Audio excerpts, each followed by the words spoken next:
श्रीनिवास साहब को युवा चाहे। एक बात याद आई, ये सभी कार्यक्रम की प्रारंभ से गतिविधि देख रहा हूं। यहां से जब हम इंदौर की ओर गए उस समय भी क्या मनाया था, दीक्षा दिन मनाया था। और जब हम पुनः अमरावती की धरा पर आए तो आज भी क्या मना रहे हैं, शायद कुछ संयोग होगा, कुछ शायद हो सकता है वो इग्निशन की एक बार लगा दी, गाड़ी स्टार्ट नहीं, हारते नहीं, आप क्या करते हैं वापिस चालू घुमाते, एक बार नहीं हुआ तो दूसरी बार में चालू तो होगी। हो सकता है किसी को थोड़ी सी प्रेरणा मिल जाए, दीक्षा दिन मनाते मनाते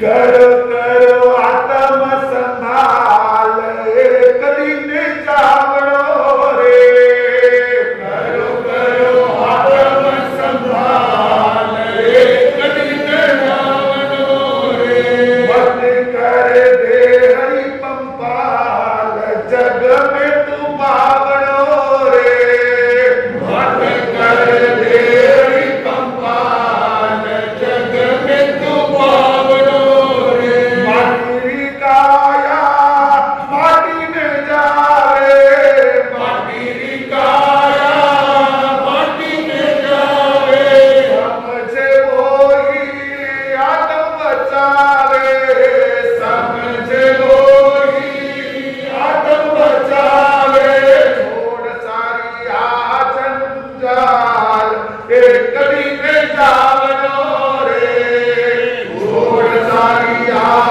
जंजाल एक दिन जावनो रे, मन सच्चा साथी जो मारे, मन सच्चा साथी जो मारे, वो ही गुरुवर ऋषिक मारे, वो ही गुरुवर ऋषिक मारे, गुरु आज्ञा ने पाल सिद्ध गति पावनो रे, गुरु आज्ञा ने पाल सिद्ध गति पावनो रे, करो करो आत्म संभाल एक दिन जावनो, बलि कर दे हरि पंपाल एक दिन जावनो रे, मंगलम भगवान वीरो मंगलम गौतम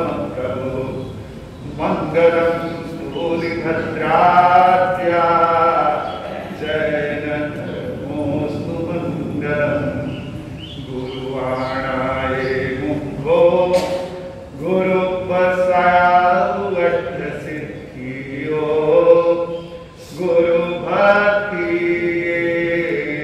विद्या साफल्यं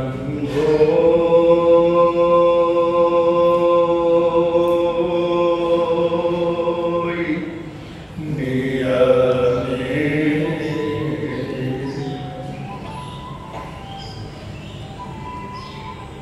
चरक तीर्थंकर शासन प्रतिश्रमण भगवान स्वामी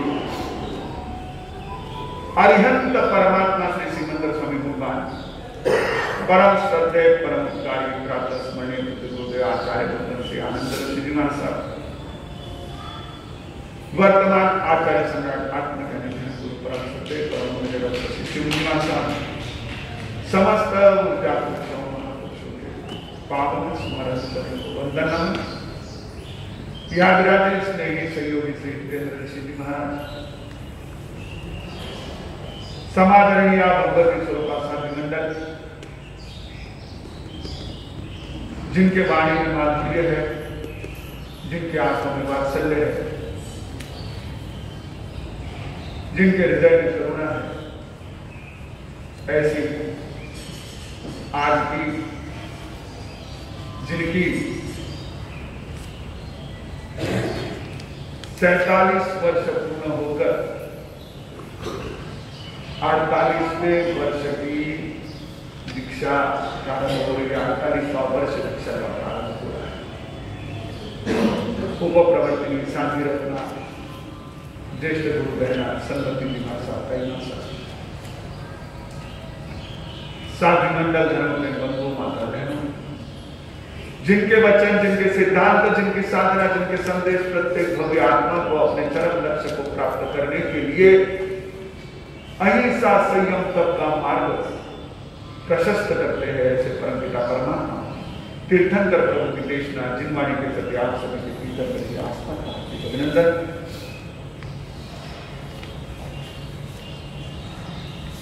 न गज्जं मज्जभिक्षेणं क्षिप्पं निखमसूदिया मा भवीहि भयावटे घोरे संसार सागरे। उत्तराध्ययन सूत्र की ये गाथा हमारी बहनें जो निरंतर स्वाध्याय करती है, हमारे सुरेश भाई, अमृत भाई, ये वो स्वाध्याय करते, मेरे भाई उनके पास बैठकर सुनते रहते हैं। नमी पवजा उन्होंने हमारे यहाँ के स्वाध्याय प्रवास में सीखी। आप लोग जानते होंगे ये गाथा कहाँ है? ये गाथा उत्तराध्ययन सूत्र के 25वें, कौन से अध्याय में? 25वां, यज्ञ जनयज्ञ। उस अध्याय में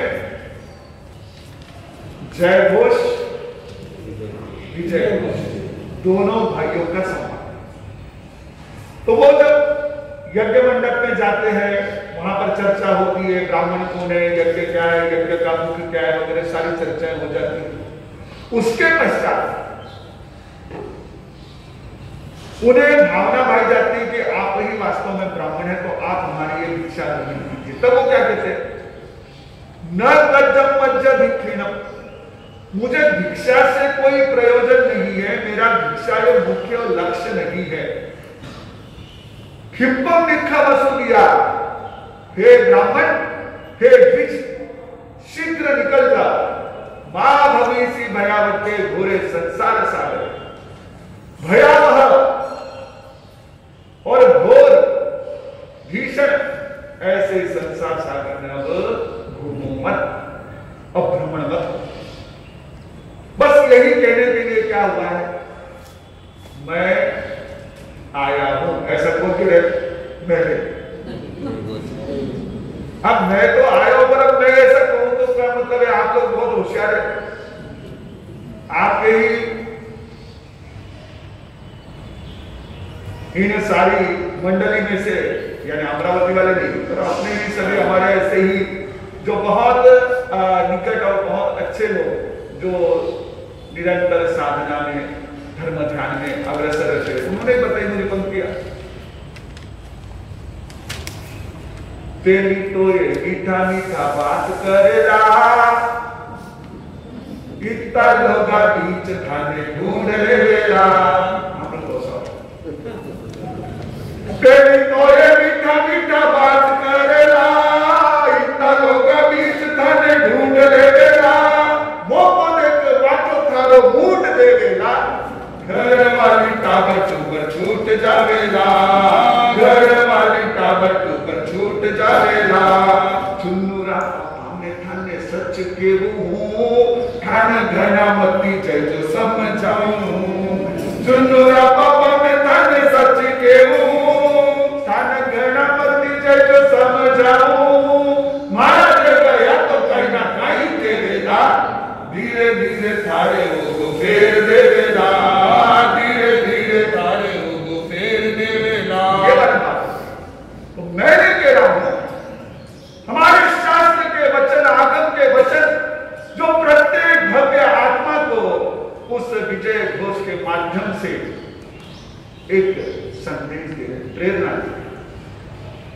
ऐसी पावन प्रेरणा जिनके भीतर में जागी थी, जिन्हें हमारी महान साथी जी जो नारियल की तरह थे, अनुशासन में कठोर लेकिन हृदय से अत्यंत कोमल, ऐसी श्रद्धेय अमृत कंवर जी महाराज साहब की मंगल सन्निधि जिन्हें मिली, ना जैसा व्यक्तित्व था वैसा ही रखा था। पुष्पा नाम था, फूलों की तरह सुकुमार थी, लेकिन ये बाहर से सुकुमार और अंदर से एकदम सॉलिड एज रॉक, चट्टान की तरह मजबूत। यानी आपको मैं बताऊं, मैं तो बहुत छोटा था, शायद हो सकता है मेरी दीक्षा की प्रेरणा भी कदाचित इनके दीक्षा के कार्यक्रम से हुई। मुझे इतना याद है, मैं बहुत छोटा था, 6.5-7 साल का था, और दीक्षा का जो जुलूस निकला था, तो उस समय जुलूस जो है वो आज की तरह इतनी बग्गियां नहीं होती थी, तो ट्रक में निकला हुआ है, आगे बग्गी नहीं होंगे, पीछे ट्रक में काफी बच्चे चल रहे थे, उनमें एक मैं भी था, ट्रक में था, पैदल नहीं था। लेकिन उस दीक्षा के प्रसंग पर मैं गया था, पर बाद में जब हम लोग गुरुदेव के साथ में रहा और हम लोग जब बड़े हुए, हम सभी गुरु भाई भी थे, मैंने जैसे जैसे वहां की सारी घटनाओं को धीरे धीरे जाना, तो पता चला कि आपकी दीक्षा के लिए बहुत ज्यादा उस समय पूना में विरोध हुआ था कि ऐसी बालिकाओं को इस कठोर मार्ग पर क्यों बढ़ाया जाता है, जहां हाथों से बाल नोचे जाते हैं। अब उसको नोचे जाने कहते हैं, जो अन्य लोग हैं, अन्य व्यक्ति लोग हैं, वो कहते हैं की केस ओढून काढतात, किती निर्दयी लोक कसायासारखी क्रूर माणसं असते। और ऐसा बहुत मीडिया के माध्यम से चला, उस समय प्रिंट मीडिया था, ये आपका सोशल मीडिया या विजुअल मीडिया नहीं था, तो बहुत ज्यादा प्रिंट मीडिया में, लेकिन ये मजबूत थे। और इसी कारण, और दूसरा इनका भी मन था, और महासती जी अमृत कौर महासती की भी इच्छा थी कि गुरुदेव द्वारा आपला आज्ञा लगा गुरुद्वारा मुंडा सुधारे दीक्षा करें। उसके लिए काफी समय तक अपने गुरु जी के सानिध्य में वैराग्य में रहे, उसमें वैराग्य का रंग भी पक्का हुआ। और जब गुरुदेव पधारे तो अमृत महोत्सव के अवसर पर महासती जी ने दीक्षा ग्रहण की। उन्होंने जो जाना वो यही है जो परमात्मा ने कहा, मां भवेसी भयावटे घोरे संसार सागरे निक्कमसु निकलो निकलो। जब तक निकलोगे नहीं तब तक इस चक्र में से छुट्टी होने वाली नहीं है, निकलना तो पड़ेगा ही, मस्ट। कोई उसके बिना पर्याय नहीं है। अरे आप अपने जो वर्क प्लेस में रहते हो, चाहे बहने किचन में रहे, आप ऑफिस शॉप जहां भी रहे, वहां से जब तक बाहर नहीं निकलते आपका दिमाग भी थोड़ा सा कूल डाउन नहीं आता है, वो बस बातें घूमती रहती है, आज के ही बना लो, आज के ही करो, आज की सुनो, ये सब आपको रहता है। अब हीरा चे कहला, ओरा चे कहला, इन्हें देवना है, उन्हें देवना, हीरा देवना, हीरा करना, चक्कर चलते। जब वहां से बाहर निकलते हो तो थोड़ा सा कूल डाउन आते हैं। अगर बहुत ज्यादा यहाँ पर अपने गांव में, अपने शहर में आपको एक सफोकेशन सा हो गया तो कई बार कहते हैं डॉक्टर आपको सलाह देते हैं थोड़ी हवा बंद लो, थोड़ा बाहर जाके। बाहर निकले बिना ये चक्कर में से बाहर नहीं आ सकते। ये सत्य है, शाश्वत सत्य है, परमात्मा ने कहा इसीलिए भी, और यही संसार का नियम है कि जब तक इसमें रहोगे तब तक आपको बाकी कुछ समझेगा ही नहीं, सूझेगा नहीं, इससे बाहर निकलना। और ये कैसा है? भयावह, वो डरावना है। आप देखो हर व्यक्ति डरा हुआ, कोई कोरोना से डरा हुआ, कोई इकोनॉमी के फ्लक्चुएशन से डरा हुआ, कोई रिजल्ट से डरा हुआ, कईयों को रिजल्ट आ चुके, कईयों के आने हैं, उससे डरा हुआ, कईयों को अपने अपनों का ही डर है कि कहीं ये नाराज न हो जाए, कहीं ये गुस्सा न हो जाए, कहीं इसको पता नहीं चल जाए, कहीं उसको पता नहीं चल जाए। आज का तो हर एक का मोबाइल डरा हुआ है, इसीलिए तो लॉक है कि कोई देख ना ले। और अगर खो जाए तो वो अलग ही डर है। वो तो डर कैसा है, मुझे एक बात याद है। एक गांव में एक दर्जी इकलौता था, उसके पास ही गांव के लोग अपने कपड़े सीने के लिए देते थे। उसने वादा किया था कुछ लोगों को, मैं अमुक दिन आपको कपड़े दूंगा। लोग सुबह गए, देखा तो दरवाजे पर ताला लगा हुआ है और खोज की। दर्जी का गांव छोड़ के चला गया, दुकान छोड़ के चला गया। अब ये बात तो ऐसे कानों कान सब तक पहुंच गई और सभी एकदम से जिन जिनके उसके पास कपड़े थे वो सभी वहां पर इकट्ठा होकर के एक दूसरे को दर्द बयां करने लगे, जैसे आजकल म्यूचुअल फंड वालों का होता है ना। कई बार आप लोगों को सबको पता है ये सब चीजें, हम लोगों को तो पेपर से पता चलती है, आप लोगों को भुक्तभोगी होते हैं। पर क्या करें, आप लोगों को है ना, अब वो संसार में रहते रहते और एक साथ दोनों को रहते रहते इतनी कई चीजों की आदत लगी हुई है कि तुझे माझं पटेल तुझे वाचून,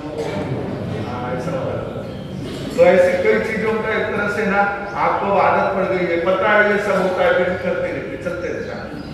ये नहीं कोई ऐसा नहीं, इस समय नहीं, आगे के समय तो भी ठीक होगा, पर वो बात कभी भी बनती नहीं।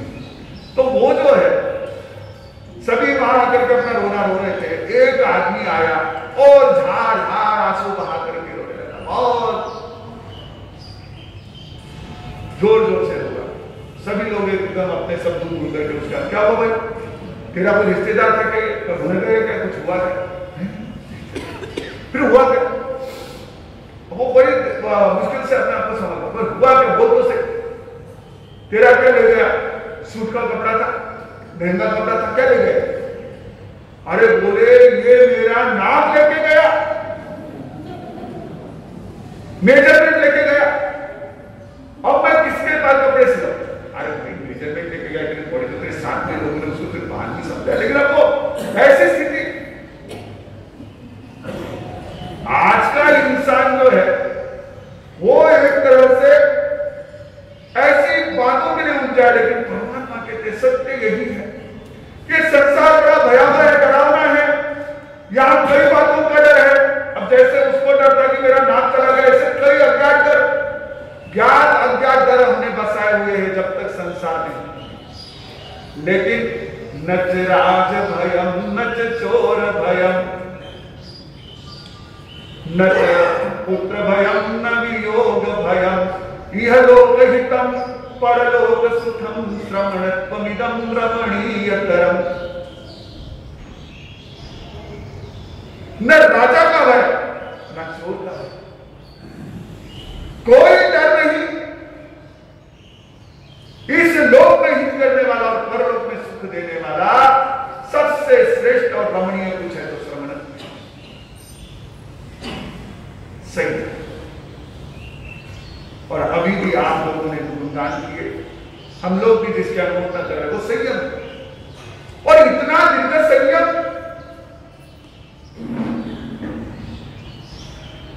ये अपने आप में एक बहुत बड़ा मुकाम होता है, बहुत महत्वपूर्ण पड़ाव होता है। और उसकी अनुमोदना हमारे भीतर में भी संयम के प्रति अहोभाव जगाती है, और संयम के प्रति अगर अहोभाव रहा तो एक न एक दिन हमारी भी कर्म निर्जरा होगी, हमारा भी चारित्र होने का क्षण होगा, हमें भी ये मार्ग उपलब्ध हो सकेगा। लेकिन अनुमोदना संयम के महत्व को जानना महत्वपूर्ण है।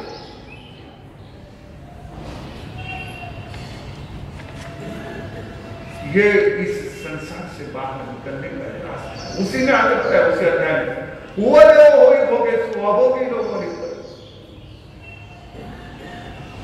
जो भोगों में आसक्त होता है वो संसार में घूमता है, भोगी भव ये संसार है, अभोगी परी है। जो उसमें आसक्त रहता है वो संसार में घूमता है। जे गुणे से आवट्टे, जे आवट्टे से गुणे आचरण सूत्र में परमात्मा, जो विषय है वो आवर्त है, आवर्त है, आवर्त है क्या है? वो पानी के बीच में भोरा हो ना, भोरा पानी का प्रवाह होता है, उसमें बीच में भंवर होती है, तो वो जो भंवर है ना वो आवर्त है। ये आवर्त है, गोलाकार है, इसमें घूमते रहता है, जे गुणे से आवर्त है। ये एक तरह से साइकिल है, आज की भाषा में कहते रिसाइकिल साइकिल जानते हैं आप, जानते हैं जैसे ऋतुओं की साइकिल बिगड़ गई तो गर्मी में ठंडी में बारिश चल रही, साइकिल जैसे होता है, चक्र होता है, वैसे ये चक्र है। गुण है तो संसार है, संसार है तो गुण है, विषय है तो हमारा भ्रमण है, भ्रमण है तो हमारे विषयों में आसक्ति, ये चक्र है।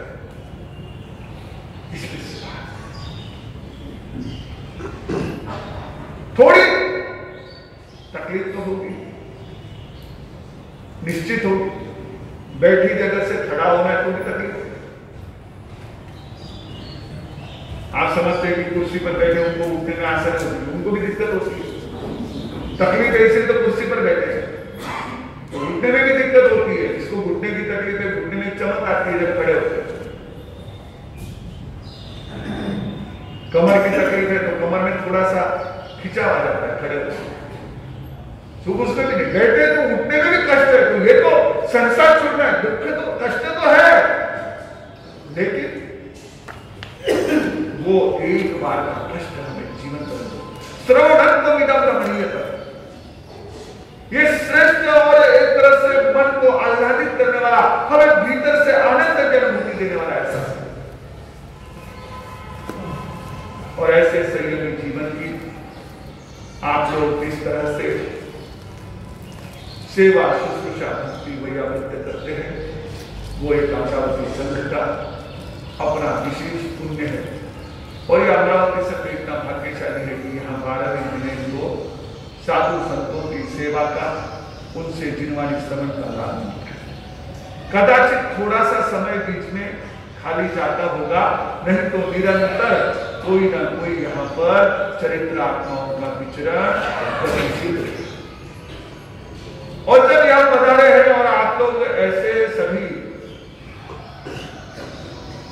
हल्लुकर्मी जी है, ये हल्लुकर्मी जी को कोई संभव है, भारी कर्मी को नहीं संभव।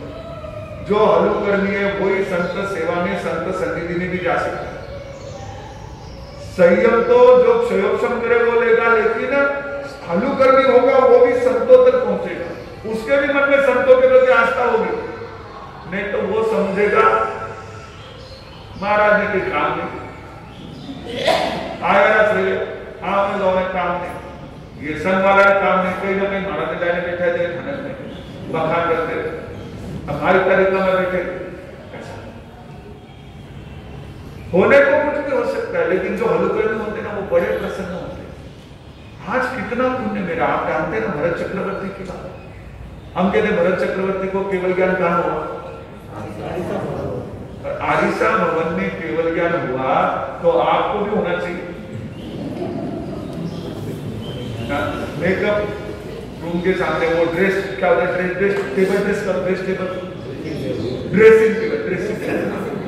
वो ड्रेसिंग टेबल के सामने भी आपका समय जाता है ना, हमारे बंधुओं का भी जाता है, बहनों का बंधुओं का भी जाता है, इनको भी बहुत शौक रहता है बीच में अपने, हाँ चालू रहता है उनका भी कार्यक्रम। हम लोग है ना कहीं प्रवचन के लिए थे, ऊपर की मंजिल पर रुके थे, प्रवचन नीचे हॉल में था, मैं बाहर गैलरी में था, एक भाई साहब आए, उन्होंने अपनी स्कूटर लगाया, उनको पता ही नहीं मैं ऊपर हूँ, मैं भी अचानक वहां गैलरी में पहुंचा था, वहां पर वैसे परमानेंट खड़ा नहीं था, तो अचानक पहुंचा था, तो वो अपना वहां पर वो 2 व्हीलर का आईना था, उसको देख करके अपने बालों को मैंने कहा व्याख्यान में आने की क्या बात।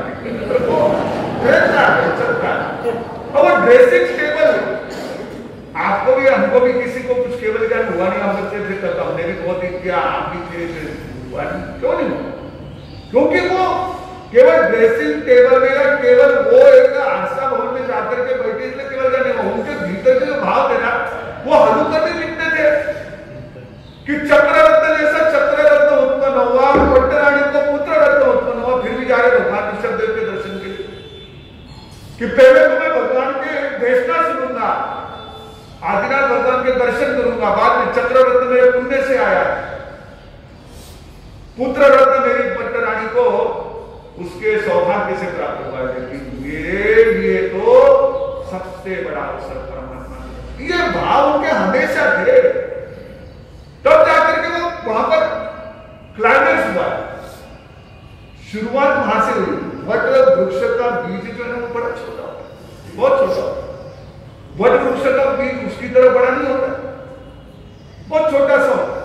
वैसे वो बीज रूप में उनके अंदर मौजूद था, वो हलुकर्मी थे, इसलिए उन कर्मों का आवरण नष्ट करने के लिए उनको प्रभु महावीर जैसी 12.5 वर्ष तक उग्र तपश्चर्या और परिश्रम सहन किया, क्योंकि हलुकर्मी थे। परमात्मा भी थे तो हलुकर्मी, लेकिन कई निकाचित कर्म ऐसे थे कि जिनको तोड़े बिना केवल ज्ञान प्राप्त नहीं हो सकता, इसलिए उन्होंने। लेकिन कैसे हलुकर्मी होते, तब जाकर के भावना होती है। जैसे ज्वरतन प्रबलता होए, अन्न रुचि नहीं जाके सोए, तैसे तू कर्म उदयगत जीव, धर्म रुचि नहीं आवत। जब तन ज्वर को मिटत विकार, तब सोई वांछा करत आहार। अशुभ कर्म जब होत प्रयाण, तब तुम शरण रहे भवियान। जैसे शरीर में बुखार हो, ऐसे समय में कितनी भी बढ़िया से बढ़िया चीजें, चाहे आपके नाम लू या आपको सब समझ जाएगा मैं क्या नाम, अमरावती की सुप्रसिद्ध चीज कितनी भी आ जाए, आज मन पुनिए समोर मत दो, बुखार है ना, नहीं चलेगा, नहीं तो धोड़े धोड़े जाएंगे। वो एक अलग ही से करूंगा चर्चा, वो थोड़ा अवसर रहेगा कि जहां हम जाते हैं हमारे अपने स्वयं की कुछ बातों को हमको सोचना चाहिए, बात की बात है। लेकिन बुखार हो तो घर की कोई भी चीज हो या बाहर की चीज हो पसंद नहीं आती, अच्छी नहीं लगती, सामने मुंह के सामने भी नहीं आती। और जैसे बुखार उतर जाएगा, घोटी खिचड़ी भी दोगे तो चल जाएगा। वैसे ही जब तक हमारे धर्म भारी है, तब तक हमको धर्म में रुचि नहीं होती। जैसे ही कर्म हल्के पड़ जाते हैं, धर्म के प्रति रुचि होती है। हमारे पास में पैरामीटर, अगर आप समझ लेना कि आपको अगर कभी ऐसा लगता है कि जहां जिनवानी हो रही मुझे जाना चाहिए, संत आए दर्शन के लिए जाना चाहिए, थारा मारा नहीं, वो तो आगे की बात। मरसा आए जिनवानी होने वाली है, मुझे सुनना है, मुझे उसमें कुछ तो अपने जीवन के लिए का सूत्र मिलेगा। ये भाव अगर हमारे मन में जाके ना, समझ लेना मेरे कर्मों का भार हटा हुआ है, हलुकर्मी। जैसे भक्त के लिए कहा जाता है जिसकी मोक्ष की इच्छा हो, वैसे ही हलुकर्मी वो कहा जाता है कि जिसके भीतर इस प्रकार धर्म के प्रति, संतों के प्रति एक प्रकार का आस्था भाव होता है। तो जब हम इस प्रकार से थोड़ा आगे बढ़ते हैं, हलुकर्मी है तो संत समागम में आ गए, और अगर थोड़ा सा पुरुषार्थ और कर ले, थोड़ा सा, अब इतना तो कर लिए ना, थोड़ा दिक्कत आगे बढ़ो, आप निकलो, घर से निकल के यहां तक आ गए ना। अब यहां से लौट के कौन कौन जाने वाले होते, देखो सभी हंस किए। इसका मतलब कोई जाना करना सर, कोई इधर उठने वाले नहीं है, गोसे के लिए सिर्फ जिनको घर के लिए जाना उधर रुकेंगे, कोई बात नहीं। लेकिन ये संयम का मार्ग एकमात्र ऐसा मार्ग है कि जिस पर चलकर हम अपने कर्मों की निर्जरा कर्मों से मुक्ति प्राप्त कर सकते हैं। आपको पता है मैंने अमृत केवली का उदाहरण दिया, लेकिन जैसे ही उन्हें केवल ज्ञान हुआ, उसी समय स्वयं पंचमुखी लोयन करेगी, वहीं पर उसी क्षण उन्होंने अपने केश लुंचन करके वहां से 10,000 राजाओं के साथ वे उस पीड़िता नगरी में विचरण करते हुए जब अंतिम समय आया तो वहां जाकर के शिला पटक पर उन्होंने अनुसरण कर दिया, संथान कर दिया, लेकिन निकल गए दीक्षा। यही एक मार्ग है, जब भी वहां पहुंचना है तो वो जरूरी है, उसके बिना नहीं, नो मास्क नो एंट्री। हाँ, वो उसकी बसों पर भी देखा मैंने, और एक दुकान में गया था, वो प्रिंटिंग की दुकान थी, उधर भी था नो मास्क नो एंट्री। वहां से कई लोग प्रिंट करके लेते होंगे, वैसे नो दीक्षा नो मोक्ष। So we have to take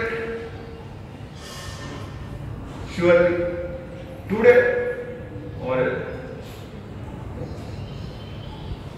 फिर कभी देना तो पड़ेगा, छोड़ना फिर क्यों नहीं अभी कर ले। बस एक बात कह करके मैं अपनी बात को पूरा करूंगा। हम लोग जब इंदौर में थे 2017 का चतुर्मास आचार्य जी के साथ हमारा आचार्य प्रसाद में था, उस समय मोरदरा ज्योति महासती जी, मणिप्रभा जी महाराज महावीर पाद चतुर्मास के लिए थे।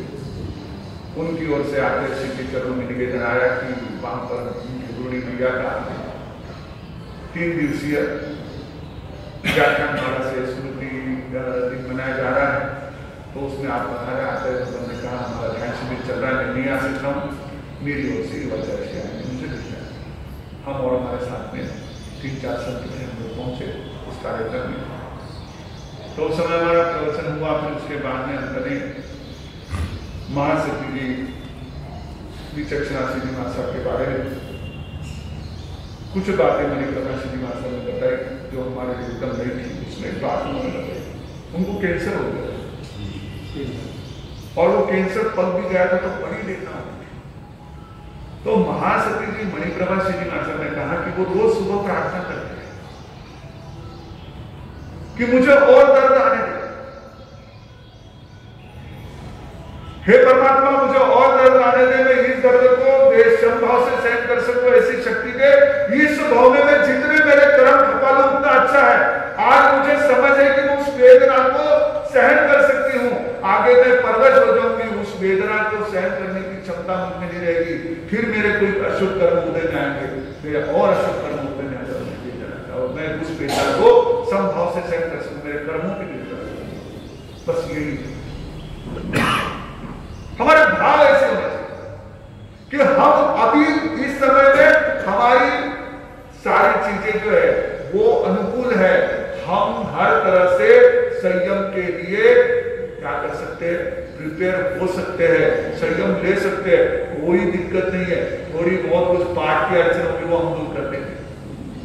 हम मैं कोई भी जिनके पास आप लेना चाहो, मेरा ऐसा नहीं कहने की हमारे पास, लेकिन कभी भी लोग कहीं भी लोग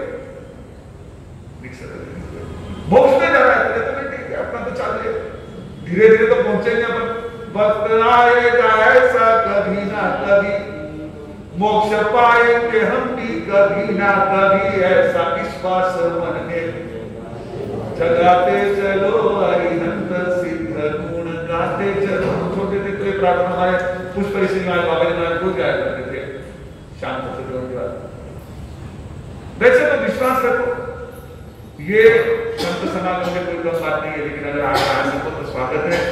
और जिनके संयमी जीवन में एक संयम के साथ साथ सात्विकता, समता आदि अनेक गुणों का समावेश है, ऐसे हमारे त्रैमासिक के संयमी जीवन की अनुमोदना। और मुझे बड़ी प्रसन्नता है कि आज इस अनुमोदना के अवसर पर अनेक भाई बहनों ने एक आसन करके आ रहा है, छोटो नहीं। शाम का भोजन छूट जाता है, सुबह की चाय छूट जाती है, रात्रि का आपका अन्य जो भी कुछ कार्यक्रम हो, स्नैक्स वो भी सब छूट जाता है, कच्चा पानी छूट जाता है, बहुत से त्याग उसमें इंक्लूड है। वो जीएसटी की तरह तपस्या है। जैसे जीएसटी में बहुत से टैक्सेस समावेश हो जाते हैं, वैसे ही इसमें काफी कुछ त्याग आ जाता है। तो जिन्होंने एकासन किया, एकासन से अधिकतम किया, उन सबके लिए धन्यवाद। और जो आज नहीं कर सके, किसी कारण से रह गए, कल पक्षी कर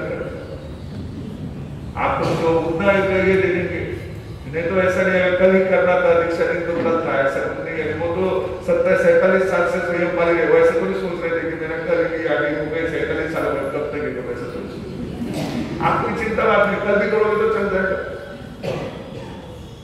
कई लोगों ने तो बहाना सुबह हमारे हम लोग बहुत ज्यादा कर रहे थे, तो मेरे कह रहे थे कि आज 10 करके आगे, कोई करे ये करके आगे, कोई करे वो करके आगे, तो फिर वो ठीक है, कुछ नहीं कह सकता हूँ। लेकिन उनके लिए भी मैं कह रहा हूँ कि वो भी कल के लिए प्रेरणा दे, कल पक्षी है तो कल एकासन करने। लेकिन जिन्होंने भी एकासन का सरकार अपनी भावनाएं समर्पित किए, उन सबके लिए खूब साधुवाद है। और उसी में दूध में शक्कर की तरह आज इस संयमी जीवन की अनुमोदना के रूप में बड़े बड़े प्रत्याख्यान जो हमारे यहाँ कहे जाते हैं, ऐसे प्रत्याख्यान अपने संघ में हो रहे हैं। बहुत प्रसन्नता है, बहुत आनंद है। अभी प्रवचन के पश्चात वो प्रत्याख्यान भी होंगे, लेकिन आप सभी का जो यह धर्म के प्रति आस्था भाव है, संतों के प्रति श्रद्धा है और हमारे प्रति विशेष ऐसा एक विशेष प्रकार के आस्था है, उस सब के लिए आपके प्रति बहुत कृतज्ञता। समय अभी ज्यादा नहीं है। सभी हमारे पूर्ववक्ताओं ने, हमारे पुत्रा बहनों, हमारे उच्चा जी को, सभी ने संघ की ओर से प्रातिनिधिक रूप से भावना रखी कि अभी तो आप सिर्फ कैसे हैं कि गेस्ट लेक्चरर के रूप में आए हैं, लेकिन आपको जो है वो एक तरह से टर्म्स लेक्चरर परमानेंट हो नहीं सकते। परमानेंट तो अपने यहाँ पर कई जगह में बाद में आपको नाम बता, तो वो तो है ही अपने, लेकिन अभी टर्म्स लेक्चरर के रूप में हमारे लिए भी विनती रखी है। हमारे विचार्य ने भी कहा कि पुनः आपका सानिध्य मिलेगा। कहा ठीक है, देखते हैं। देखो अब संतों का विचरण तो पानी की तरह होता है, जैसे नदी बहती है, कब किधर निकल जाती है पता नहीं चलता, वैसे ही संतों का विचरण होता है। हमें भी नहीं पता था कि हम इस प्रकार से पुनः एक बार आप सभी के बीच आकर के अपने आप को आनंद और प्रसन्नता का अनुभव करेंगे, ऐसा हमें भी लगा था। लेकिन चलो ऐसा अवसर आ गया। आज एक 24 प्रश्न होगी, लेकिन आप सभी का स्नेह, आप सभी की श्रद्धा निश्चित रूप से बहुत ही अनुकरणीय, बहुत ही प्रशंसनीय है। आप सभी अपनी श्रद्धा के माध्यम से पुरुषार्थ पराक्रम के मार्ग पर आगे बढ़े। संयम की अनुमोदना में कोई भी त्याग, प्रत्याख्यान, सामयिक संवर, पौषध आदि जो भी आराधना का नियम आप करना चाहें, अपने अपनी शक्ति अनुसार आज कर सकते हैं। इन भावों के साथ एक साथ करके बोलेंगे जय आनंद आनंद गाएगा, चरणों में शीश झुकाएगा, जय आनंद आनंद गाएगा, ऋषि वर आनंद का नाम रटो, गरिमल भावों से दूर हटो, यति तरसीत सुधाएगा, जय आनंद आनंद गाएगा, चरणों में शीश झुकाएगा, जय आनंद आनंद गाएगा। आचार्य भगवंत की जय। आगामी कार्यक्रम बता दूं, आज का प्रवचन यहाँ हुआ है, कल का प्रवचन भी यही रहेगा और परसों का प्रवचन भी यही रहेगा। आज दोपहर को युवाचार्य भगवान करीब 4 साढ़े 4 बजे बिहार कर संथारा साधक नवीन भाई देसाई के घर पर पधारेंगे। वहीं आज का रात्रि विश्राम रहेगा, क्योंकि उनकी भावना थी कि युवाचार्य भगवान इधर पधार रहे हैं, तो इस बार हमको घर पे एक दिन उनको रुकना है, तो पूरा दिन का समय तो नहीं, उनकी भावना के अनुरूप शाम